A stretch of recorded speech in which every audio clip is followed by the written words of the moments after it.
Really going for that artfully tussled look in 2021?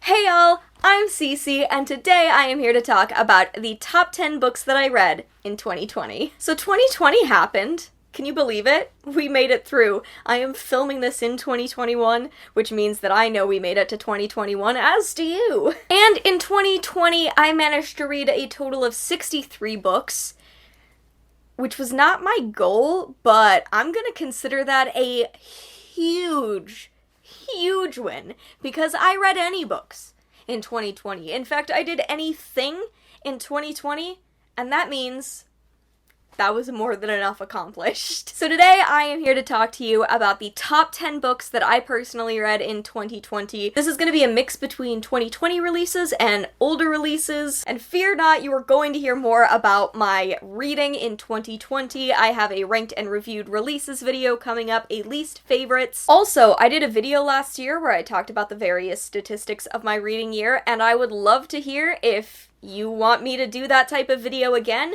It was a lot of aggregating statistics and information and just telling you fun facts about my reading year overall. I did that for my 2019 reading year, and if you would like me to do it for my 2020 reading year, I would like to. Let me know. Let me know if there's some hype around that. And before we get to the books themselves, I wanted to take a moment and say it that this video is sponsored by Skillshare. Skillshare is an online learning community with thousands of classes to help bolster your creativity and curiosity. The beginning of the year is this point in time where so many people set goals for themselves, and I think that there's always this influx of new people online, and I just want people to know that there is always more room in this community and in so many other communities online. So learn more about your creative voice. I really wanted to take a minute and recommend a Skillshare class that I think is so useful as we're ending 2020 and moving into 2021. That is a class called Creativity Unleashed by Nathaniel Drew.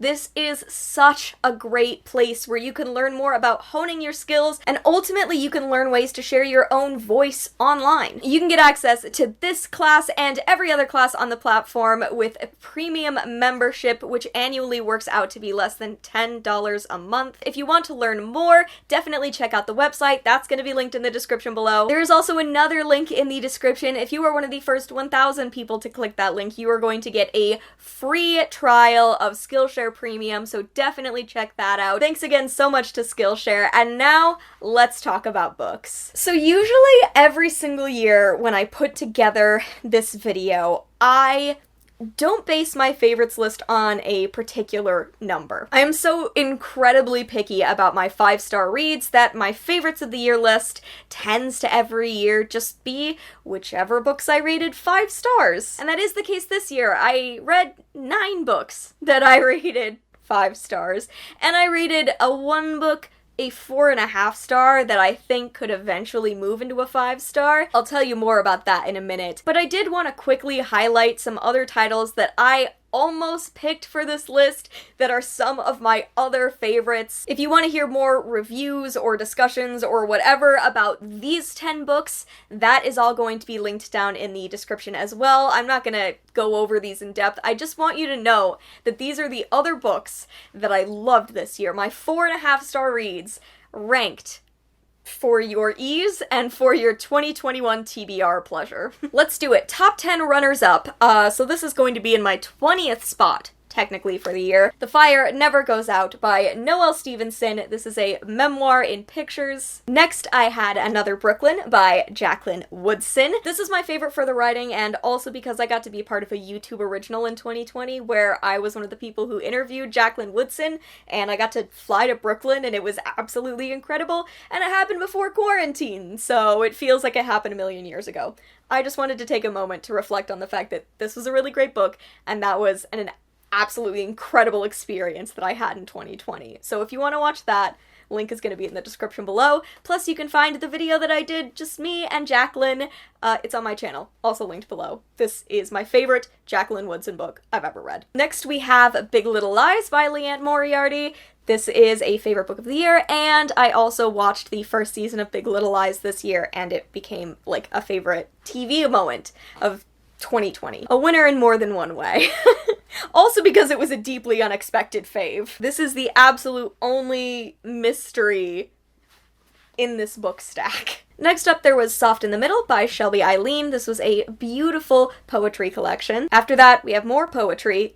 Settle in, that's going to be a theme for this video. Long Way Down by Reynolds. I tried to listen to the audiobook for this one because everyone recommended it, and I completely understand it, but I couldn't process it because I can't do, like, auditory processing stuff with audiobooks, so picked up the physical copy.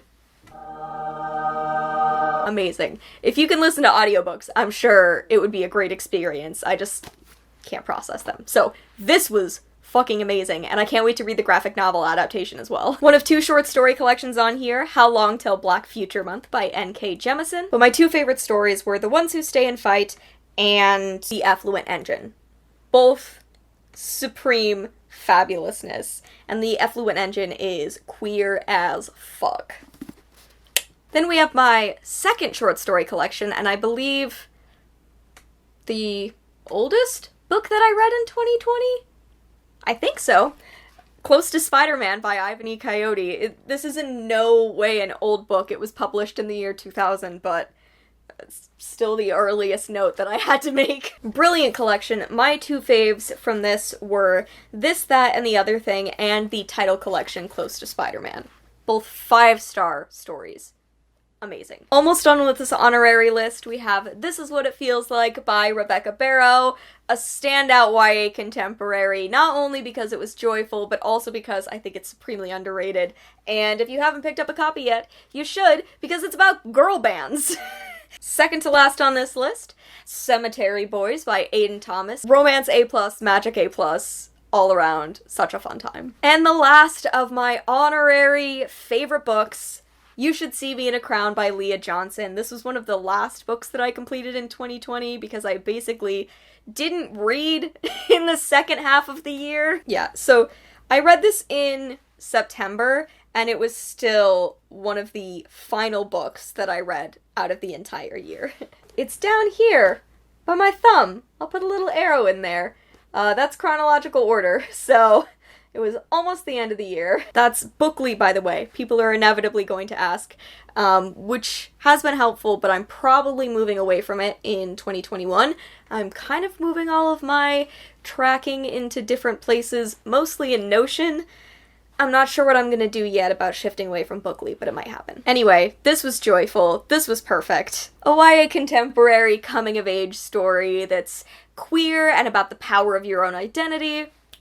You know I live for it. Okay, that is my runners-up list. Now we are going to talk about my legit top 10. So here's where I'm going to give you a little bit more information about each of these books.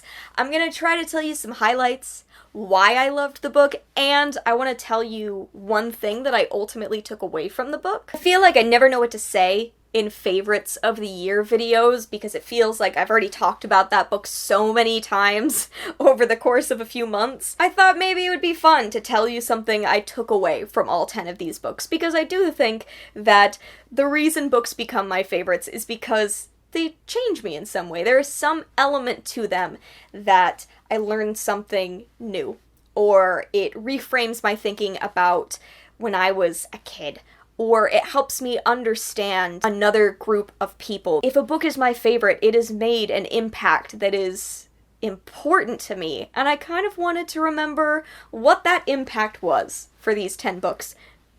Not only for 2020, but also, you know what, 2020 was kind of a mess, so let's try to remember the things that we learned and we gained. At least, that's what I'm gonna try to do. So, coming in at number 10, top 10, 10th place favorite book of 2020 is The Poppy War by R.F. Kuang. This is the book that I gave 4.5 stars to, that I think has the most potential to become a 5-star book upon a reread. And I specifically wanted to put this here and recognize this book as being in this place because the way that I consumed this book was in audio form.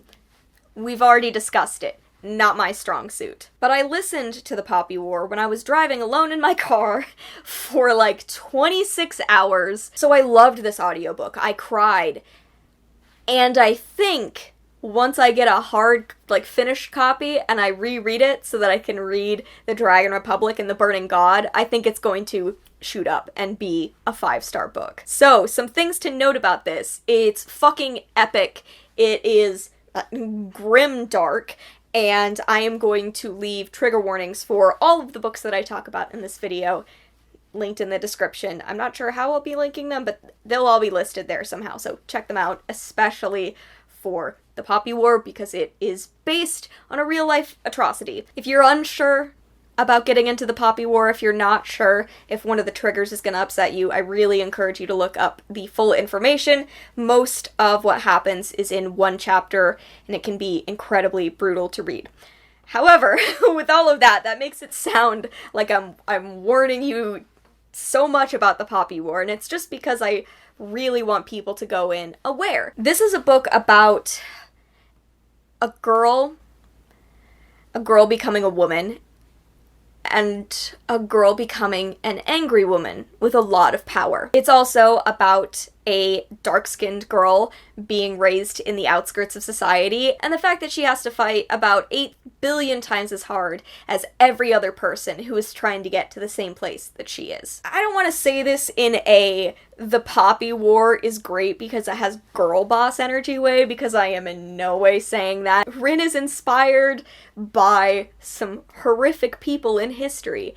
However, exploring darkness in women is one of my utmost passions in life, especially in fiction, because I think women aren't allowed to explore darkness as often, and I'm drawn to it, I'm fascinated by it, and I think the Poppy War delivered that tenfold. It also gave me character interaction upon character interaction, character growth, world building, everything. It's all operating at 100. I think that there's a lot that I could take away from the Poppy War, a lot that everyone has taken away from the Poppy War, but as someone who doesn't read a lot of war fiction because of the fact that it is usually written in a particularly fetishistic manner, the way that this book talks about the honesty of war, the atrocities of war, and the ripple effects of small decisions, it impacted me and is constantly something that I think about. Yay! Alright, number 9. Number 9, we have more poetry. This should not surprise you, I warned you explicitly. It's Soft Magic by Upile Chisala. I'm so glad that I was sent this book. Thank you so much to Kirsten at Mothgender, because this was such a surprise. This is short and simple poetry that packs, like, a huge punch. There are sections that are longer, but ultimately each poem is only a few lines at a time, and yet it says a lot. It spoke to me in so many different ways, and ultimately it is a story about the beauty and power of blackness, the beauty and power of Black women in particular, and so many of the individual poems are just gorgeous. I kind of already said what I took away from this book, which was just like this constant feeling and emotion and reiteration of blackness is powerful and beautiful. Like, that is, in my opinion, the ultimate takeaway, and I think it's a brilliant, brilliant collection of poetry. Really recommend it. Yeah. Number 8. 8th place, we have my one middle grade book, and of course it's Ashley Herring Blake, because how could it not be? It's The Mighty Heart of Sunny St. James. Oh! Last year, Ivy Aberdeen's Letter to the World was one of my favorite books that I read. Well, not last year. In 2019. Because it's one of those books, like I was talking about earlier, that unlocked part of me, that helped me understand myself better. I think what I take away from every Ashley Herring Blake book is different, because I think that that is going to naturally be what happens with every author's books. What's really magical is the fact that in each of these books, she can explore such different concepts and still make me sob as much as she does, especially sobbing with joy. Like, this is about a young girl with a heart condition who is dealing with an estranged parent and possible burgeoning, like, queer identity, queer feelings, and that's so much for a middle grade book, and all of those topics are completely accessible to middle graders. It's just that I think that there's such a skill and power of being able to weave all of those individually really difficult concepts into a book that not only works for middle graders, but made my bitch ass cry. Oh, and something that I took away from this book, something that I feel like I absorbed, and something that I think other people will absorb, is that growing up doesn't have to mean leaving yourself behind. It just means that you're evolving into your better and cooler form. So, moving on. Number 7. It's time to talk about another huge 2020 release, and that is Felix Ever After by Kaysen Callender. I'm glad that I finally get to talk about this book, and I'm glad that a book that I was excited about for this long gets to be on this list. Like, I remember when this book was sold, I remember when the cover was announced. It exists now, and it's so good. I was kind of talking about this earlier, and I wanted to bring it up again. The fact that I love messy main characters. What I love is characters who fuck up. Because that's what I do. Sometimes it feels like that's all I do. So watching characters make bad decisions is very cathartic for me. It's that complexity, and that's what I love about This Is What It Feels Like. It has messy characters. It's what I love about Poppy War. I don't think Felix is a mess. I just think that he makes some decisions that aren't the best and has to deal with the consequences of those decisions, which is great. Please, more consequences. More embracing characters who don't do everything right. Because they're infinitely more interesting to me. I think that this book was also definitely about, like, the insidiousness of transphobia, of microaggressions, and the power of having someone in your corner. More than that, I wanted to talk about this book in terms of the artistic element and how much this book was about Felix embracing how he looks, and not only embracing how he looks, but recognizing he is beautiful and he is worthy of recognition, of art, of being celebrated as a work of art. Which is why I think one of my ultimate takeaways from this book was, you are a work of art. Whatever that means, those things that may seem imperfect to you are part of what makes up the final piece. And I think that that is a really essential journey that Felix is going on in this book that I hope is a journey other people can reflect on and take away from. It's not conceited to be inspired by yourself, and there's power in recognizing who you are and the beauty that you have. It's a genuinely uplifting, beautiful story that made me feel full of love and full of potential. And I loved it. Number 6. At number 6, we have the last poetry collection that I'm going to talk about. It is not the last poetry-related thing. But the final collection is Homie by Danez Smith. I bought a bunch of poetry throughout 2020, hoping to get to it. I bought this by Danez, and I also bought... Is there any chances within reach? Minimal chances? Well, that's just rude. I'll find it later.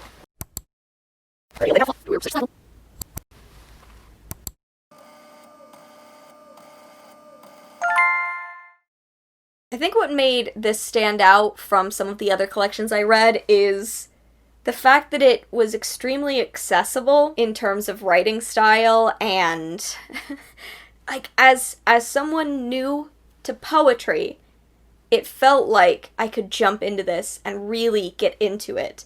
But as someone who loves words and who loves interesting and gorgeous writing, all of that was here too. I think the other thing that stood out for me with Homie, and the fact that I read it in 2020, is that it is looking at how blackness, queerness, disability, like how that impacts how a person occupies space in the world, but it's also about the deeply healing power of friendship. Every time I try to talk about this collection, I get a little rambly because I don't know how to convey everything that I want to say.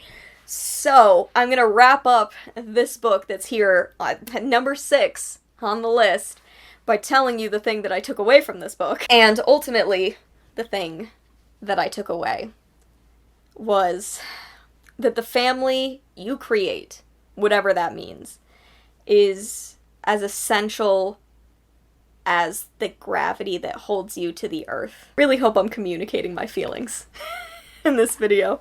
Let's cross our fingers and move into number 5. Number 5, my number 5 spot. I can't believe we're doing my top 5. Check Please, Book 2, Sticks and Scones by Ngozi Ukazu, the conclusion of the Check Please graphic novel series, or the Check Please webcomic, depending on how you consume Check Please. How I consume Check Please is often voraciously and, well, frequently crying. And I kind of can't believe that it ended. I love this series because it is heartfelt and pure while also dealing with complex emotions regarding coming out later in life, going to college and becoming distant from your parents, more hockey culture than I ever expected to know. And love is real. And I know that because of a very small southern baking hockey player named Eric Biddle, who I love. I do think that this was an emotionally complex conclusion. It wrapped up all of the storylines that I wanted it to. It had the feeling of an ending while also knowing that things can continue happening in these characters' lives. Like, it felt like I consumed the story. I knew where I started. I knew where we were going to end. 4 years of college, and that was such a shift for me in terms of how I existed in the world, how I presented myself. It's when I moved away from home and started dating a girl and came out to my family. The fact that I started reading this while closeted in my college dorm and I was a vlogger. What the fuck? Biddy is my emotional support character. Ultimately, my takeaway from this series is that love is powerful, and it is baked into each and every pie. Number 4. It was so difficult to rank these last 4. I honestly don't know if this is correctly ranked. I feel like I'll be reconsidering it to the end of time, so just know that all 4 of these, and Check Please, to be honest with you, we're in a very tight race. But at number 4, we have Clap When You Land by Elizabeth Acevedo. Now we can get to the end of the poetry, because this is a novel in verse. And there are no more novels in verse on the list. This is the last one. I read a lot about girlhood, sisters, grief, community, and love in 2020, which I think is actually a pretty accurate reflection of how I made it through 2020. And the things that made 2020 difficult. And grief in particular, I think, is why this book and another book are on my list, because it's something I was processing in 2020. I think the thing with Elizabeth Acevedo is that I'm not allowed to read one of her books unless I break down sobbing at least once. And if I break down sobbing, it's a 5-star book, because that is hard. It's really difficult to do. Bravo. I loved this. The Poet X by Elizabeth Acevedo was on my favorites list for 2019, so this is another repeat author. Also, I will continue reading about sisters to the end of time because I love my sister and I am deeply compelled by sister relationships. Because my sister is my fave. I love her, and I like to read about sisters. The thing that I got from this, what I keep thinking about, is the importance of creating a community in times of tragedy and joy. And in those moments, appreciate the time that you are spending together. That feels on the nose and emotional with quarantine in 2020 in general, so we'll cut it off here. But just know that Elizabeth Acevedo just keeps making me cry forever when she talks about individual things that gnaw at my very soul. Top 3. At number 3, we have An Absolutely Remarkable Thing by Hank Green. I still don't have my copy of this because I loaned this book out almost immediately. The way that I keep describing this book and the way that I felt about this book when I was reading it was like, what if Ready Player One didn't suck ass? Yes! What if that had happened? Luckily, Hank Green asked that question, and it wrote a much better book about millennials, references, and collective knowledge working together to solve a problem. And I think that's because Hank Green has a genuine compassion for other human beings, and that was really lacking in Ready Player One. It just feels like so often people use references as a replacement for heart and soul, and it's completely ineffective to me because everything that I reference has an emotional value. It is something that is related to me in some way. So to remove emotion from that, I think, removes any impact. It just sounds like you're listing facts and it doesn't matter anymore. And I think Hank Green made this a book about celebrating knowledge and community, and because of that, there was a lot more compassion for these characters and for this story and for the hardships that they go through, and therefore the pop culture references weren't soul-sucking, I guess? I absolutely loved this. It made me laugh, it made me cry, it made me look up information and listen to music and appreciate the internet and hate the internet, and made me question my status as a person who makes videos on the internet, and it was fucking wonderful. And really, I took away so much from this book, but I keep reflecting on the fact that working together and sharing knowledge is infinitely more powerful than working alone.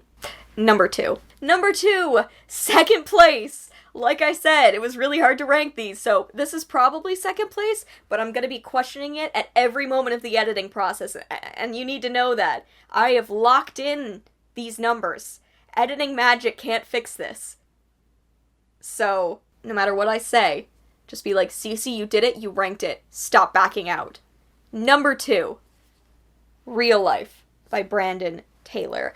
I had such a hard time choosing what book I was gonna make my top book versus my, I didn't know how to do this, so this is here. I don't know, I'm gonna be questioning it forever. If this was a debut, which blows my fucking mind, I can't even believe Brandon Taylor did this. And it is a 2020 release, which means this is my favorite 2020 release. Spoilers for my ranked and reviewed video. This is incredibly hard-hitting and topical. It's about racism within an academic setting and how race and homophobia intersect. I think what I got from this is more this book's explorations of grief and how it intersects with all of these different things. Like I said, because I was processing grief and have been and will be. This did a lot to help me understand the ways that grief can show up in every part of your life without explanation, and maybe when it appears it won't make sense, but it's going to continue to be there even as it changes shape. That is like a very heavy theme, but a very core theme in this book. And this is another book that I specifically want to note as having some intense trigger warnings, so look into it again down below. I basically already shared the sentence that I wrote about this book, but the note that I took about what I gained from this is that grief is endlessly complex, and it is inherently shaped by the space that we occupy in the world. And it's important to consider that. Alright. Number 1. My favorite book of the year was Summer of Salt by Katrina Leno. I could have built it up, I'm not going to. I knew from the first page of this book that it was going to be a favorite of all time. I read the first page and it hit the way that so many of my other favorite books have. There are some books for me where I read the beginning and I just know. And this was one of those books. This was just plain one of those books. And there are so many reasons that I could talk about, like, that perfectly explain why this book is my kind of book. I could talk about the fact that it's about sisters, or the fact that it's about sisters where one of them is a lesbian, like me. I could talk about the fact that this is about magic, or about two girls and their mom, or that it's set on a summer island, or that it's incredibly atmospheric. It's always nice when a book that's that on brand works that well, because it's like, yeah, I know myself. I will say that this old cover doesn't really convey the emotion of the story. This makes it look like kind of a happy, summery book, and that is not the case. Not the case. Don't think that that's what this is. While there is the B plot of a very pure lady romance, the A plot of this is more like societal ills, mental health, the last summer before college, leaving home, and additional secrets that are being kept. Trigger warnings down in the description below. I think the early moments of this give me a very, like, Gilmore Girls, Practical Magic, Moira Fowley Doyle vibe. And I am so thrilled that it got that setting and that aesthetic perfect, because it let me into the story very early on, and then it just expanded into this breathtaking world. It includes some of my favorite lines when it comes to queer characters, which is, first of all, that the main character's best friend self-describes as about as aro ace as they come. Love it. I also need you to know that the internal monologue that the main character goes through every time the girl she likes talks to her is relatable to a degree I can't even say to you.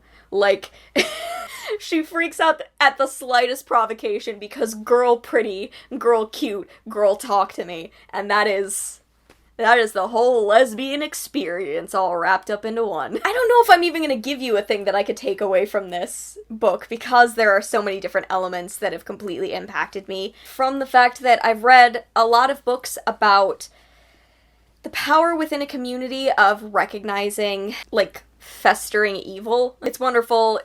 I'm obsessed with it. Let me read it like 8 more times, and then I will talk to you deeply about why I think it's just brilliant. Okay, that is it. That's my top 10 list, along with my 10 runners-up. So technically a top 20 list, but you know I love to sneak some extra books into a video. I would absolutely love to hear your thoughts on my top 10, on all 20 books that I talked about in this video. Did you share any of these as favorites in 2020? Have I helped you, like, convinced you to add any of these to your TBR? Let me know down in the comments below, plus tell me about your favorite book that you read in 2020. Okay, 2021. We got this. Thank you all of you so much for watching. I hope you enjoyed, and I will see you in another video very soon. Bye!